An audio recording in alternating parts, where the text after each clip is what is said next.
순위 등에 담아 투표함으로 옮기는 방식을 두고 항의가 이어졌고요. 예. 심지어 그 임시기표소 봉투를 밀봉하지 않은 채 뭐 택배 상자라든가 쇼핑백이라든가 플라스틱 바구니, 비닐봉지에 담으면서 논란이 좀 확산이 됐습니다. 그리고 투표용지 봉투에 이미 기표된 투표용지가 들어있는 사례도 나왔고요. 일부 투표소에서는 이 투표 사무원하고 유권자 간의 충돌로 투표가 일시 중단되는 그런 사태도 발생을 했는데, 중앙선관위가 이 같은 논란에 대해서 안타깝고 송구하다라는 그런 입장을 밝혔는데, 이 해명을 두고도 처음에 약간 논란이 좀 벌어졌었거든요. 예. 근데 문재인 대통령이 어제 유감을 표시하고 대책 마련을 지시하라 이렇게 얘기한 뒤에 선관위가 추가 입장문을 냈습니다. 국민 여러분께 깊이 사과드린다 이런 입장을 밝혔는데요.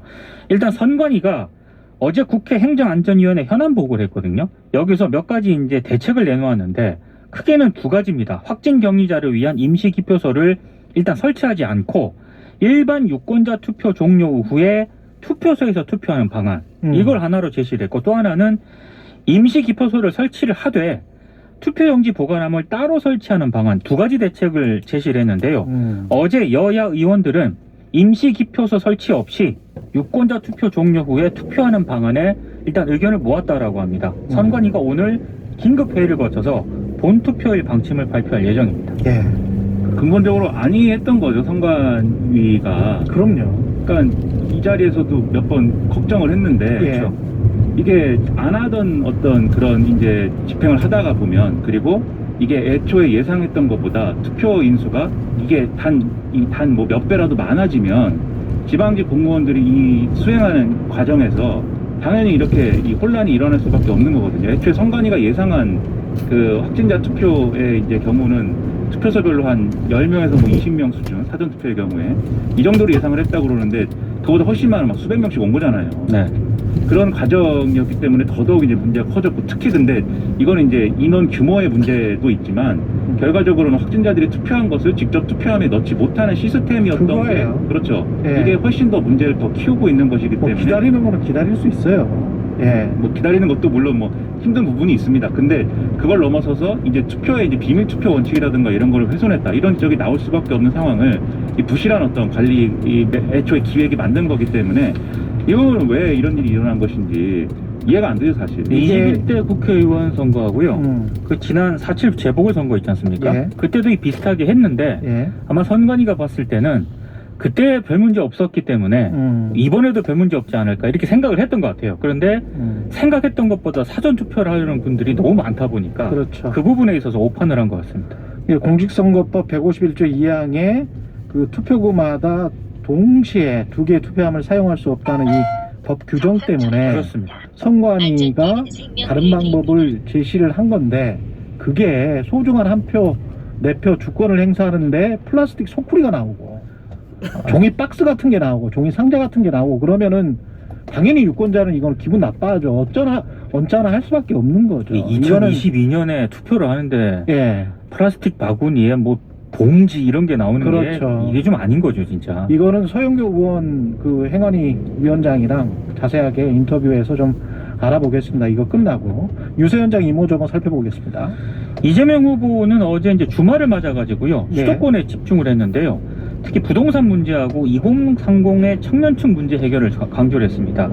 특히 뭐 재건축 재개발 규제 완화 계획을 밝혔고 부동산 불로소득 근절 의지도 피력을 했는데, 만약에 본인이 이제 당선이 되면은 다주택 고위공직자 임명 승진 배제, 그리고 고위공직자 부동산 백지 신탁제 도입, 부동산 감독원 신설, 이런 것들을 제안을 했습니다.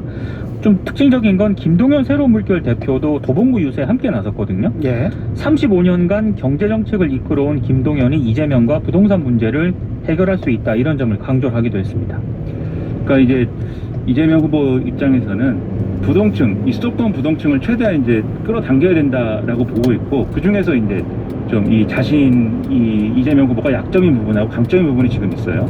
약점인 부분은 지금 쭉 말씀해 주신 대로 부동산 문제에 대해서 이제 정권 심판 여론이 굉장히 크다는 거, 이 정권 교체 여론이 크다는 거. 그래서 이제 이재명 후보 이 부분에 있어서는 이제 정권 교체 여론을 좀 잠재울 수 있는 자신의 어떤 이 정권과는 다른 부동산의 어떤 비전, 이런 거를 이제 주장하려고 한 것이고, 그다음에 강점이라고 하면은 이 부동층 중에 여성표의 경우에는 지금 윤석열 후보 쪽으로 잘 안 가는 거 아니냐, 좀 이런 진단들이 있습니다. 그래서 윤석열 후보도 노력을 나름대로 해야 될 텐데, 특히 이제 이준석 대표가 상징하는 여가부 폐지라든가 뭐 이런 일련의 이제 그 세대 포이론에서 특히 20대 남성층만 겨냥하고 선거운동한 거 아니냐, 이런 의심이 있거든요, 이 젊은 여성층의 경우에는.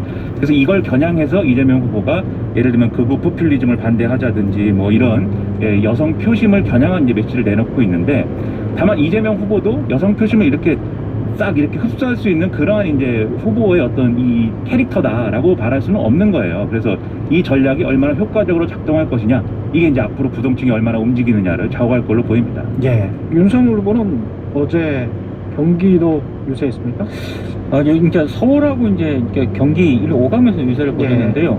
약간 좀 격한 어떤 어조를 쏟아냈습니다. 특히 사전투표 과정에서 발생한 혼란이 있지 않습니까? 예. 이거는 사전투표에 부정 의혹을 갖고 있는 보수층 유권자들에 대한 분열책이다, 이렇게 의혹을 제기했고, 북한의 미사일 발사와 관련해서도요, 불안한 국민들이 현 정권을 지지하도록 하기 위한 것이다, 이런 취지로 얘기를 했고, 언론 노조를 겨냥해서 허위 보도를 일삼고 국민을 속이고 거짓 공작으로 세뇌해왔다, 대한민국 언론인들도 각성해야 한다라고 비판을 했습니다. 왜 언론 노조를 향해서 그랬는지는 조금 있다가 네네. 뉴스타파의 음성 파일 공개 관련해서 이야기를 하겠습니다. 그리고 예. 여권을 향해서는요, 버르장머리 없다, 국정농단을 했다, 이렇게 비난을 했고, 그쪽에 투표하면 이상한 것 아닌가, 약간 여권의 지지자들까지 좀 비판하는 그런 양태를 보이고 있습니다. 그러니까 첫 번째로 정권교체 여론을 어쨌든 극대화하기 위한 이런 언사들이 많이 보이고 있고요.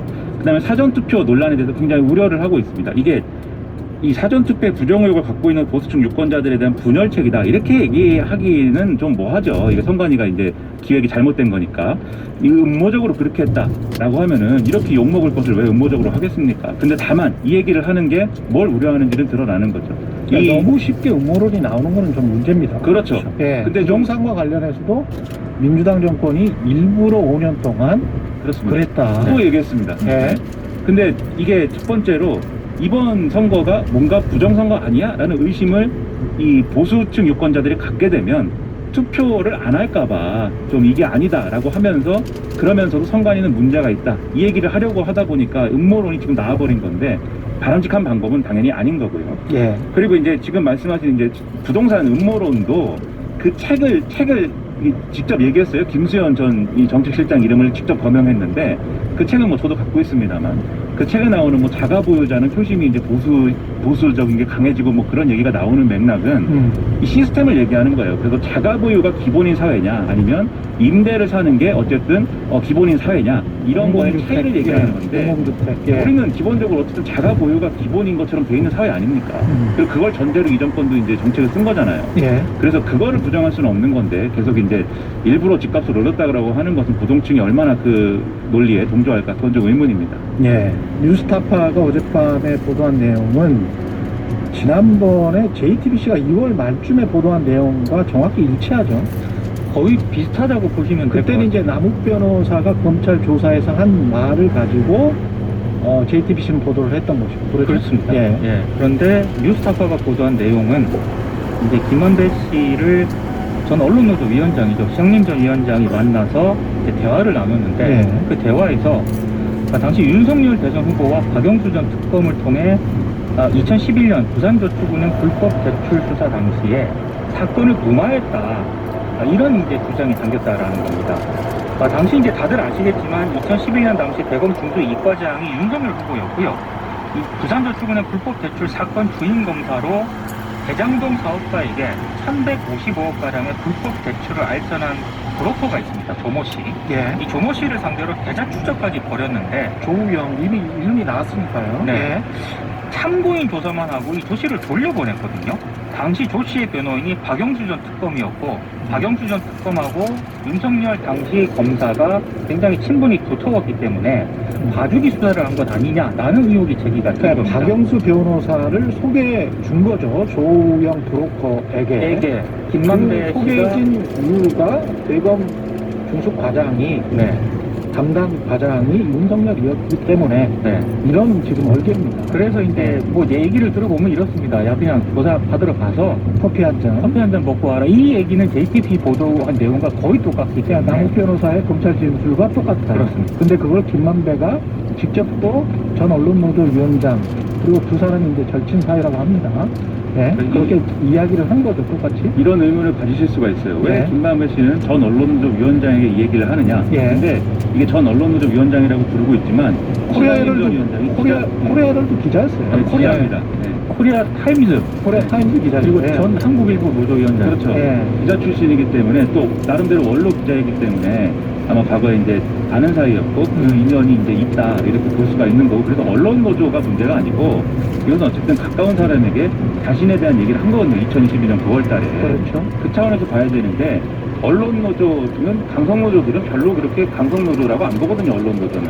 아, 진짜 강성노조들은? 네, 약간 좀 무시하는 분위기가 있어요, 좀. 민주노총 산하에 좀 강력한 네. 노조가 있지 않습니까? 그래서 그런 차원의 분명이 아니고 금속노조나 이런 쪽에서는 언론노조를 따시킵니다. 뭐 이런 겁니까? 네, 좀 화이트 칼라들이 네. 뭐 하는 거야 뭐 이런 거 있는데 예. 뭐 아무튼 네, 농담이고요. 네. 아무튼 그런 내용이다라는 걸 일단 알아두시면은 이해가 잘 되실 것 같고 그다음에 박영수 전 특검과의 윤석열 후보와의 관계라는 거는 최근에 또 무슨 이제 윤석열 이 후보의 음성이 막 돌아다니는데 그 음성을 들어보면은 이 박영수 전 특검하고 초임검사 시절부터 잘 알았다 이렇게 얘기를 하는 거거든요. 강릉에 근무할 때부터. 굉장히 오랜, 뭐, 수십 년 그렇죠. 네.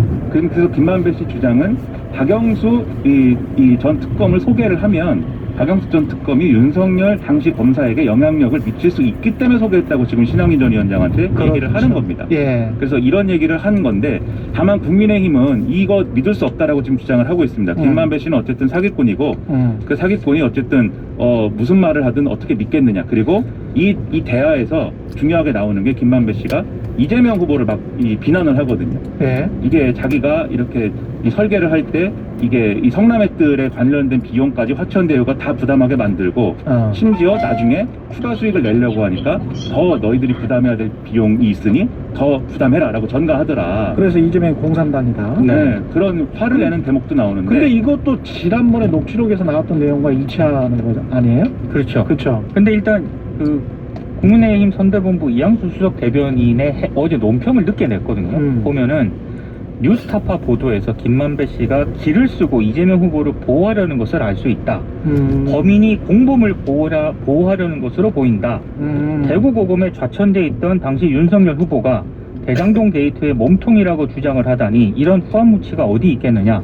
어제 논평을 통해서 이렇게 반박을 했습니다. 그러니까 이거를 100% 어느 쪽의 말을 믿을 것이냐 이렇게 접근하기는 어려울 수 있어요. 국민의힘 주장처럼. 그런데 최소한 이제 김만배 씨가 주장한 내용이 다른 남욱 변호사 진술이라든가 다른 내용에 의해서 이제 퍼즐이 맞춰지고 있는 부분이 있기 때문에 그렇죠. 100% 신뢰할 수 없는 것이다. 그렇게만 접근하기는 또 어려운 것이고. 그러니까 남욱 변호사도 사실은 김만배로부터 들었을 가능성이 높잖아요. 그렇죠. 네. 그러면 김만배는 이렇게 이야기할 수는 있어요. 그러니까 김만배는 남욱과 신학님 전 언론노조 위원장한테 똑같은 이야기를 한 거예요. 그렇죠. 그렇죠. 예. 그리고 이게 공범 이재명 후보를 보호하기 위한 거라면 그거는 검찰이나 뭐 이런 데서 얘기를 해야지. 신학님 전 위원장이 뭐 사실 뭐 영향력 있는 무슨 이 정권 주요 인사도 아니고 뭐하러 예. 거기다 그런 얘기 하겠습니까? 그건 좀 의문이죠.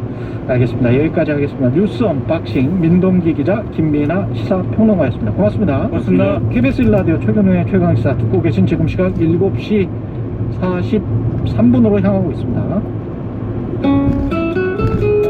날씨 정보입니다. 오늘 전국적으로 가끔 구름만 많이 끼겠습니다. 이렇게 당분간 비 소식이 없기 때문에 대기는 점점 메말라가고 있습니다. 특보도 어제 한 단계씩 강화된 곳이 꽤 있는데요. 영동 영남 지역에 건조 경보 해당 지역이 많습니다. 바로 큰 산불이 난 지역이기도 합니다. 전국 대부분 지역에 건조특보가 여전히 남아있으니까요. 화재 예방에 신경 쓰셔야겠습니다. 오늘도 바람이 약간 강하겠습니다. 아침에는 다소 추워서 서울이 영하 3도대를 나타내고 있는데요. 한낮에는 큰 폭으로 기온이 오릅니다. 서울 8도, 대구 14도 등 전국적으로 6도에서 15도의 분포를 보이겠고요. 내일 아침에는 서울이 영하권을 벗어나 영도, 전국적으로 영하 7도에서 영상 4도, 낮 기온은 서울이 10도를 넘겠습니다. 내일도 역시 전국적으로 가끔 구름이 많이 끼겠고요. 오늘 동해안에 너울이 유입되니까 이 점 주의하시기 바랍니다. 지금 서울의 기온은 영하 3도, 습도는 57%입니다. 날씨였고요. 다음은 이 시각 교통 상황 알아보겠습니다. KBS 교통정보센터의 김한나 씨입니다. 네, 월요일인 만큼 출근길 교통정체가 일찍부터 이어지고 있습니다. 서울 시내는 강변북로 구리 방면 행주대교부터 동작대교까지 길게 밀리고요. 또 신월 여의 지하도로 서울 방면으로는 전 구간 지나시는데 30분가량 소요되겠습니다. 수도권 제1순환고속도로 판교에서 일산 방면 장순환대목 부분 1차로에서는 사고를 처리하고 있습니다. 이 여파를 받아서 시흥요금소부터 장순환들목까지 6km 밀리고 있고요. 구리에서 판교 쪽은 남양주에서 하남 분기점 까지 9km, 또 광암터널 부근에서 서안암까지 어렵습니다. 또 경부선 서울 쪽으로는 기흥에서 수원까지, 달래내에서 반포나들목까지 10km 정체입니다. KBS 교통정보센터였습니다. 오늘 하루 이슈의 중심, 당신의 아침을 책임지는 직격 인터뷰. 여러분은 지금 KBS 1라디오 최경영의 최강시사와 함께하고 계십니다. 네, 제20대 대선 사전투표율 역대 최고치를 기록했는데 선관위가 부실 관리했다. 특히 확진자의 투표 이거 부실 관리했다는 논란이 거셉니다. 선관위는 사과를 했지만 여야 모두 재발 방지 대책을 요구하고 있습니다. 국회 행정안전위원장이시죠? 더불어민주당 서영교 의원님 연결되어 있습니다. 안녕하세요. 예, 안녕하세요. 먼저 봄을 느껴보면 좋을 것 같아서 준비했습니다. 네, 그리고 클래식은 지금이 아니면 일부러 찾아듣기는 어려울 수도 있잖아요, 그죠? 네. 비발디의 사계 봄 1악장 클래식으로 봄을 먼저 한번 느껴볼까요?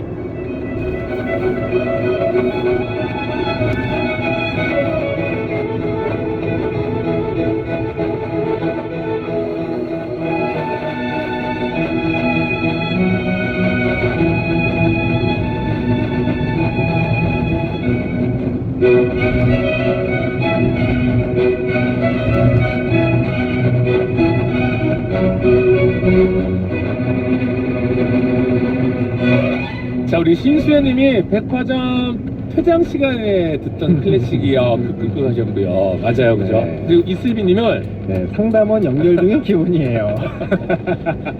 잠시만 기다려 주십시오. 네, 수연님, 슬비님 두 분께도 밀크티 선물로 챙겨드리고, 올해는 클래식 사용법 오늘 공목 다시 한 번 더 얘기해 주신다면요? 네, 봄을 시작할 때 사용하면 좋은 클래식 비발디의 바이올린 협주곡 4개 중 봄 1악자입니다. 이 비발디의 사계는 우리 코너에서 지난 2020년 7월에 여름 3악장 그리고 2021년 1월에 겨울 2악장을 소개해 드렸었는데요. 워낙 오래됐기도 해서 음악적인 배경을 다시 한번 전해드리자면, 이 비발디 사계는 작자 미상의 이태리 소네트를 바탕으로 만들어진 음악입니다. 그러니까 여기서 소네트는 규칙이 있는 정형시를 말하는데요. 그러니까 즉 사계는 비발디가 직접 경험한 계절의 날씨를 묘사한 음악이 아니고 시를 바탕으로 만든 음악이라서 다른 시대, 다른 나라에 살고 있는 우리들에게도 계절의 감성을 음악으로 잘 전해주고 있습니다. 네, 그럼 비발디가 음악으로 그려낸 소네트 4개 어떤 내용이에요? 그러니까 이 봄은 봄이 오는 자연의 모습을 이야기했고, 여름은 무더운 날씨에 지친 자연의 모습, 그리고 가을은 가을의 풍성함을 감사하는 내용이고, 겨울은 혹독한 추위를 묘사했습니다. 이 중에 봄의 소네트를 읽어드리자면 내용은 이렇습니다. 봄이 왔다. 작은 새들은 즐겁게 노래하며 봄에게 인사한다. 산들바람에 실려 나와 냇물은 도란도란 흘러간다. 하늘이 어두워지자 봄날의 천둥이 울려 퍼지고 번개가 번쩍인다. 폭풍우가 지나가고 나면 작은 새들이 다시 아름다운 노래를 지저귀기 시작한다. 이런 내용입니다. 자, 그런데 방금 전에 비발디의 사계가 바이올린 협주곡이라고 하셨잖아요. 네. 그러면 소네트에 담긴 시적인 표현들, 예를 들어서 작은 새들이 지저귀는 소리, 산들바람, 봄날의 천둥, 이런 걸 다 바이올린으로만 표현했다고요? 네, 맞습니다. 이 사계보험 1악장은 새들의 지저귀모로 시작하는데요. 이 바이올린을 구현한 새 지저귀은 비발디가 이 곡을 발표한 1725년 당시에는 상상하지 못한 표현이었다고 합니다. 그래서 다시 한번 들어보면 좋을 것 같은데요. 그 앞부분 다시 한번 전해드리겠습니다.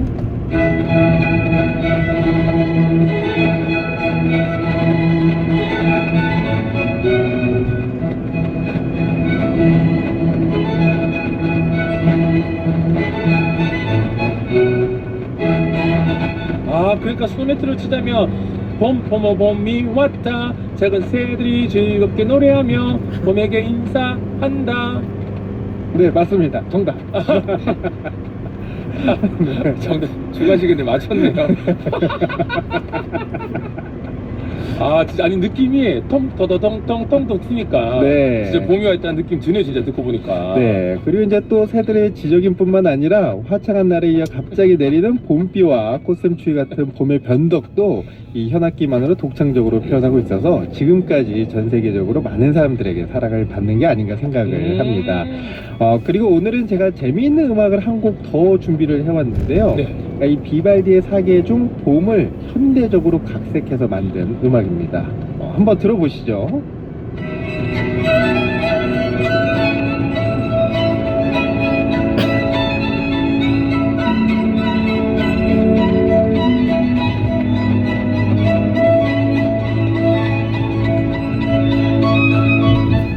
근데 다시 또 들어보니까 비발디 사계랑은 다른 듯 또 약간 비슷한 맥락도 있고, 네, 뭔가 또 새로운 느낌이고, 약간 우리 흔히 말하는 편곡된 느낌이잖아요. 네, 맞습니다. 이건 누구의 어떤 곡이에요? 그러니까 지금 이 음악은 독일계 영국인 영화음악가 막스 리히터의 사계 중 봄인데요. 그러니까 이제 오늘 들으셨던 비발디의 사계 중 봄을 현대적으로 각색해서 만든 음악입니다. 그 혹시 네플땡땡의 브리저튼이라는 드라마 아시나요? 네. 네, 그 드라마 맨 마지막에 그 남녀 주인공이 함께 춤을 출 때 나오는 음악입니다. 이 마치 영화음악 같은 느낌이 가득한 비발디 사계 봄이라고 생각하시면 좋은데, 그래서 우리 철가루들에게 여러 감성의 봄을 음악으로 전해드리면 좋을 것 같아서 준비했습니다. 좋습니다. 그렇다면 이제 가시기 전에 클래식 퀴즈 내주셔야죠. 네, 오늘 감상한 비발디의 사계는 작자 비상의 이태리 이것을 바탕으로 만들어진 음악이라고 했는데요. 규칙이 있는 정형시를 말하는 이것은 무엇일까요? 1번 소네트, 2번 트로트. 아하, 정답은 샵1077, 짧은 문자 50원, 문자 100원, 고릴라 무료입니다. 지금까지 트럼펫 분한 트럼펫터 콘서트 가이드 나오는 쌤이었어요. 고맙습니다. 감사합니다. 내일 아침 5성급 호텔에서 눈들 수 없다면 당신의 침실엔 베스트 슬립이 필요하다. 30년 수면과학으로 완성된 최상의 숙면, 프리미엄 매트리스, 베스트 슬립. 5-star hotel mattress. Best sleep. 깨끗한 상쾌한 닥터피엘 행복한 내 가족 위해 닥터피엘 깨끗함이 보이는 샤워기 닥터피엘. 모든 인쇄 가능한 서머네드피아. 온라인 주문 간편한 서머네드피아. 누구든지 어디서나 쉽고 빠르게 인쇄의 유토피아 서머네드피아. 쉽고 편한 인쇄가 현실이 되는 곳 국민인쇄 서머네드피아. 현대자동차 고객님이시라면 지금 체크해보세요. 차는 한 번 사면 오래 탄다. 그렇지. 보증기간 후 수리비가 걱정되노라. 걱정되지. 프로모션은 놓칠 수 없다. 못 놓치지. 현대자동차 뉴 보증 연장 상품이 딱이네요. 연장 기간과 주행 거리는 내 맘대로. 보증 연장 상품 할인까지. 이거네. 홈페이지에서 확인하세요. 꽃피는 봄이 오면 봄 라운드 가겠지? 나만 빼고 다. 골프 지금 시작해. 지금 시작하면 봄에 필드 간다. 요즘 골프 레슨 프렌즈 아카데미. 창원 문의는 1666-1538 1666-1538. 이디야, 대한민국 토종 브랜드 이디야 커피가 가는 길. 커피 한 잔에 진심을 담는 길. 전 세계에 대한민국 커피를 전하는 길. 이디야가 걸어온 길은 자랑스러운 대한민국 커피의 길입니다. 언제나 당신 곁에 이디야 커피. 원할머니 오셨다. 원할머니 보쌈 자기소개하기 수육 따끈따끈 김치 아삭아삭 족발 쫄깃쫄깃 배달 빨리빨리 마지막 한 잔까지 따뜻하게 완성. 도시락도 원할머니 보쌈. 훌쩍훌쩍 알러지엔 간질 알러지엔 애취